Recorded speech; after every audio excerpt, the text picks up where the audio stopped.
الحمد لله رب العالمين. الحمد لله الذي أمر بالعفة والطهارة ونهى عن الفواحش ما ظهر منها وما بطن، وأشهد أن لا إله إلا الله وحده لا شريك له، وأشهد أن سيدنا محمدا عبده ورسوله صلى الله عليه وعلى آله وصحبه وسلم تسليما كثيرا. أما بعد فاتقوا الله عباد الله حق التقوى وتمسكوا بدينكم واحذروا أسباب الهلاك في الدنيا والآخرة. أيها المؤمنون، إن من أعظم الذنوب وأكبر الكبائر جريمة الزنا وشرب الخمر، وهما من أسباب فساد الدين والأخلاق والمجتمعات. قال الله تعالى: ولا تقربوا الزنا إنه كان فاحشة وساء سبيلا. فلم يقل الله تعالى ولا تزنوا، بل قال ولا تقربوا الزنا، ليشمل النهي كل طريق يوصل إليه من النظر المحرم والخلوة المحرمة والتبرج والاختلاط الفاسد وسائر أسباب الفتنة. قال الله تعالى: قل للمؤمنين يغضوا من أبصارهم ويحفظوا فروجهم ذلك أزكى لهم إن الله خبير بما يصنعون. وقال أيضا: وقل للمؤمنات يغضضن من أبصارهن ويحفظن فروجهن ولا يبدين زينتهن إلا ما ظهر منها وليضربن بخمرهن على جيوبهن ولا يبدين زينتهن إلا لبعولتهن إلى آخر الآية. والزنا عباد الله يفسد الأنساب ويضيع الأسرة وينزع البركة ويورث الذل والعار ويغضب الله الجبار. وقد قال النبي صلى الله عليه وسلم: لا يزني الزاني حين يزني وهو مؤمن. رواه البخاري ومسلم. ومعنى الحديث أن الإيمان الكامل يفارق صاحبه عند ارتكاب هذه الجريمة العظيمة حتى يتوب إلى الله تعالى. أيها الأحباء، إن الزنا ليس ذنبا عاديا، بل هو من الكبائر التي تغضب الرب جل وعلا وتنشر الفواحش والأمراض والقلق وفقد الثقة بين الناس. وقد سئل النبي صلى الله عليه وسلم: أي الذنب عند الله أكبر؟ قال: أن تجعل لله ندا وهو خلقك. قلت: ثم أي شيء؟ قال: أن تقتل ولدك خشية أن يطعم معك. قلت: ثم أي شيء؟ قال: أن تزاني بحليلة جارك، أو كما قال عليه الصلاة والسلام. فيا عباد الله، احفظوا أبصاركم واحذروا من فتن هذا الزمان. وقد جعل الله تبارك وتعالى حفظ الفروج من صفات المؤمنين، فقال سبحانه: والذين هم لفروجهم حافظون. ومن أعظم أسباب الوقاية من الزنا تقوى الله تعالى في السر والعلن، وغض البصر، والبعد عن الخلوة مع الأجنبية، ومصاحبة الصالحين، والإكثار من الصوم لمن لم يستطع الزواج، المبادرة إلى الزواج لمن استطاع. قال رسول الله صلى الله عليه وسلم: يا معشر الشباب من استطاع منكم الباء فليتزوج فإنه أغض للبصر وأحسن للفرج. فمن وقع في شيء من هذه الفواحش فليبادر إلى التوبة النصوح بالإقلاع عن الذنب والندم عليه والعزم أن لا يعود إليه أبدا. قال تعالى: قل يا عبادي الذين أسرفوا على أنفسهم لا تقنطوا من رحمة الله إن الله يغفر الذنوب جميعا إنه هو الغفور الرحيم. بارك الله لي ولكم في القرآن العظيم ونفعني بما فيه من الآيات والذكر الحكيم.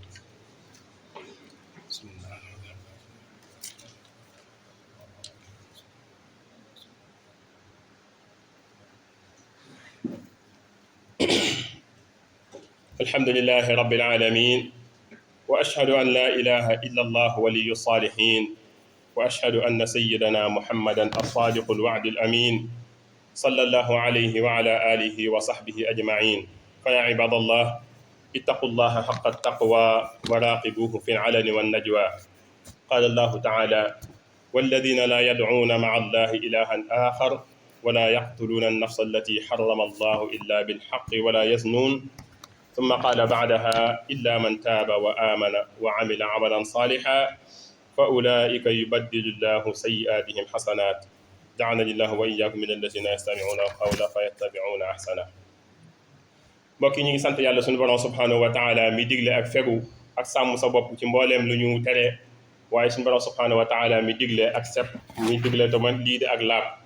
suñu borom subhanahu wa taala mi nga xamee ne moom moo tere mbooleem ñaawteef yi moo xam nga koy def ci lu nëbb ak ci lu feeñ ñu ngi seere ne amul benn bur bu ñu war a jaamu ku dul moom te des ko bokkaale ak dara waaye ñu ngi seere tamit ne Muhammad sallallahu alayhi wa sallam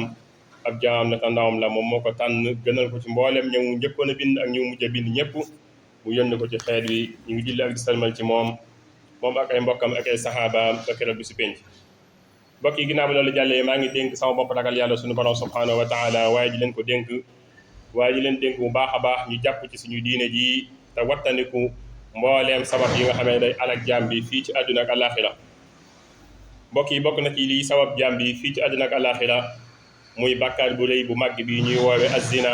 ak li ñuy woowe naan sàngara waaye ñu gàttal ñu tey ci jarimat azina muy njaalo mbokk yi nekk li nga xamee ne day yàq diine doomu aadama bi waaye day yàq jikkoom waaye day yàq société bi ñuy dund lii di njaaloo bëri na lool te tasaaroo waaye lu mu bëri ak lu mu tasaaroo teewut suñu borom subhanahu wa taala lam ci waxoon moom la ca wax ba tey wax na ci alquranul karim suratul isra aya nombre 32 mu ne bu leen jegee njaaloo bi ñu koy tere waxuñu bu leen njaaloo dañoo wax ne bu leen jegee njaaloo ndaxte njaalookat aw ñaawteef la jëf ju bon la waaye tamit nee na yoon la wu ñaaw woo xam si ku ca tàbbi nga ci jëf ju ñaaw suñu borom subhanahu wa taala boo gisee mu wax ne bu leen jegee njaaloo dafa bëgg tere gi gën a yaatu bépp yoon boo xam ne si nit ki dana cee teg tànkam ngir mën a jëm ci njaaloo wattandiku ko moo xam xool jëm ci lu xaraam duñ la terale wala ngay wéetanteeg loo xam ne si da nga koy jëf ju xaraam ak li nga xamante ni mooy suñu mbokki soxna yi di génn te bu ñuy génn di mel noo xam ne si melokaan wa jéggi na dayo ak di jaxasoo góor ak ay jigéen te ñoon ñëpp loolu lépp dafa nekk ci buntu lu lay tàbbal ci buntu njaaloo moo tax suñu borom subhanahu wa taala bi mu ñuy tere njaaloo waxuñu bu leen njaaloo waaye dañoo wax ne bu leen jegee njaaloo waaye suñu sang Muhammad sallallahu alayhi wa sallam tere ñu ko lu bëree bëri ci ay xadis waaye nag dañ ciy gàttañ du ci ay xadis yu gàtt waaye ñaari aaya yi doy na sëkk ba ñu ko yàlla waxee buñ ko déggoon te waxtandiku ko ban nañu bañ a tàbbi ci njaaloo boo demee ci suratu nuur aya numéro fanweer da ngay wax mu ne suñu borom subhanahu wa taala mi ngi wax nañu yow yonente bi waxal sa waakat ne leen nañuy muur seen yaram waaye te maa ngi koy digal julli ñëpp ñu muur seenu yaram waaye mu waxaat nañu ne na nga digal julli ñu góor ñëpp ñu damm seenu gis waaye nag leen wax ñu wattu lii ji seenu mbéy mooy ñu moytu ne ko njaalo te wattandiku ko ndax nee na loolu moo gën a tey ci ñoom moo gën a sell ci ñoom ñu xam ne seen borom subhanahu wa taala mbooleem li ñuy jëf mi ngi jàkkaarloog moom mu wëlbati ko waat waxaat beneen aaya ne ko waxal doomi julli ñu jigéen ñi nañu damm seenu gis waaye nañu wattu seenu pay mooy nañu wattandiku lii di njaaloo waaye buñ wane seenu taar ci biti mukk buñ ko mos a def lu dul ne dañoo am li nga xamee ne ay jëkkër ñu wan ko seenu taar waaye nee na bu ñu wane seenu taar mukk lu dul ne taar ba leen yàlla binde dafa nekk ca kaw muy seen xarkanam waaye nee na nañu wattandiku di génn boo xam ne si dañ ciy génn ngir jublu ci wane seen bopp wala ngir jublu ci def jëf ju bon suñu borom subhanahu wa taala aay bi gudd la waaye bu ñu ko toppee ba mu jeex lépp loo xam ne si digal na ko jigéen ñi julli ñi bu ñu ko defoon duñ mos a tàbbi ci njaaloo waaye mbokk yi njaaloo dafa nekk loo xam ne si day yàq lii aw askan waaye day sànq li nga xam ne si mooy ay jikko waaye day génne lii di ab barke ci ab famille waaye day indi toroxtaange waaye di indi gàcce ci ndey ak baay indi ko ci mbokk yëpp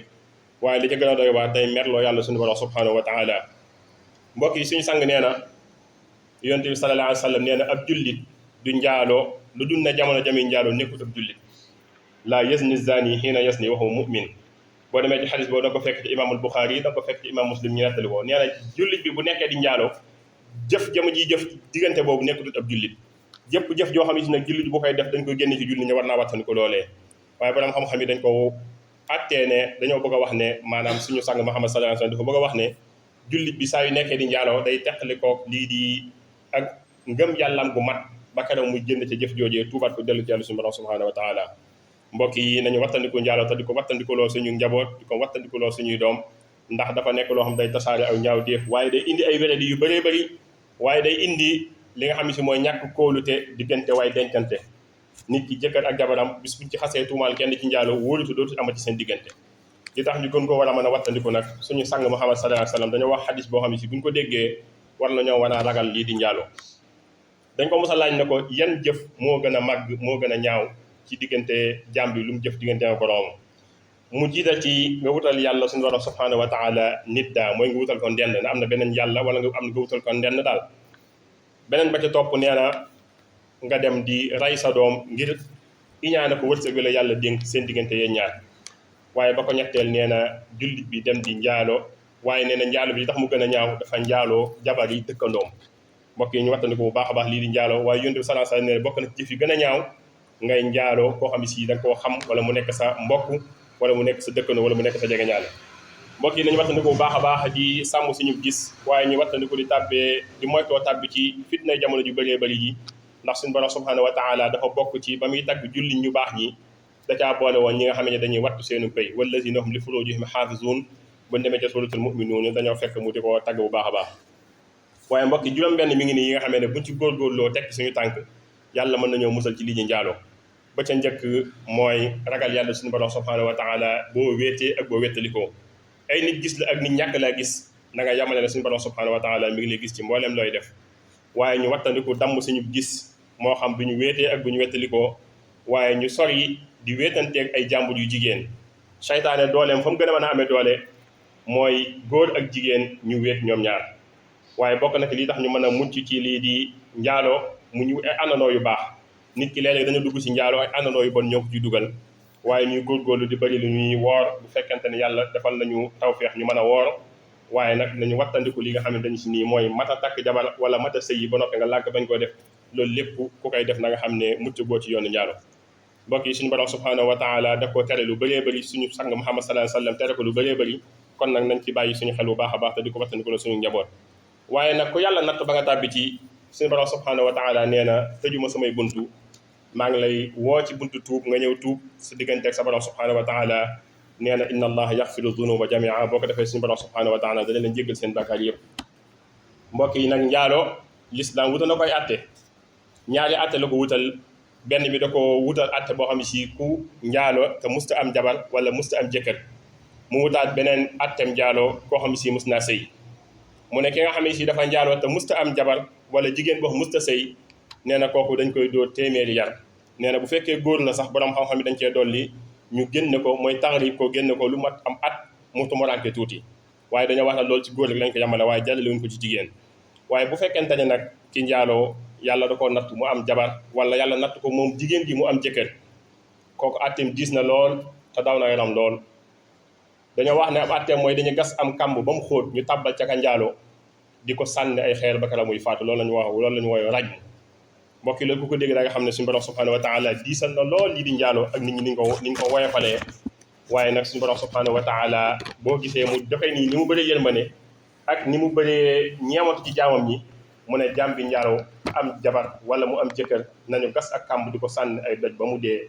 loolu ko ku nekk xam na ne loolu lu métti suñu borom la lu ko tiis la kon nañ ko wattandiko bu baax di ko wattandiko loolu ñëpp yàlla nañu yàlla defal ñu dégg li nga xam ne si mooy xutba bi te yàlla defal ñu tawfeex ñu wattandiko lu bu baax a baax اللهم احفظ شباب المسلمين وفتياتهم من الفتن ما ظهر منها وما بطن اللهم طهر قلوبنا وأبصارنا وألسنتنا وفروجنا اللهم ارزقنا العفة والعافية والاستقامة وحسن الخاتمة طول لنا عمرنا صحح لنا بدنا وهب لنا الرشد والتوفيق يا الله ودمرا كل أعداء تضر بنا قبل رسولنا يا الله يا الله وكملا كل ما ننحو ونقصده وهب لنا كل ما نختار يا الله والطف بنا وقونا وكن لنا وهب لنا حسن الختام ربنا وصليا على النبي وسلم وقضي به حاجة كل مسلم يغفر الله لي ولكم ولسائر المسلمين آمين.